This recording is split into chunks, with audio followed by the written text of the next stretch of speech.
याचं मी आता मिरच्या लसणाबरोबर तिळाबरोबर आणि शेंगदाण्याबरोबर भाजून घेत आहे. जर अशा भाजत आल्यासारखे दिसले आपल्याला की आपण ह्यामध्ये आता तेल घालूया, कारण तेलामुळे अजून छान मिरच्या भाजल्या जातात आणि शेंगदाणे पण त्याबरोबर तेलाबरोबर तळले जातात. तेल घातलेलं आहे मिरच्यांमध्ये.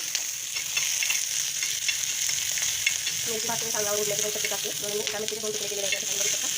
खरडा करायचा आहे म्हणून त्यामध्ये जरा जास्त तेल घालायचं, कारण शेंगदाण्यामुळे खरडा कोरडा होतो. कोरडा खरडा मला तरी आवडत नाही, त्याचा वरच चांगला लागतो. आणि तवा थंड झालेला आहे.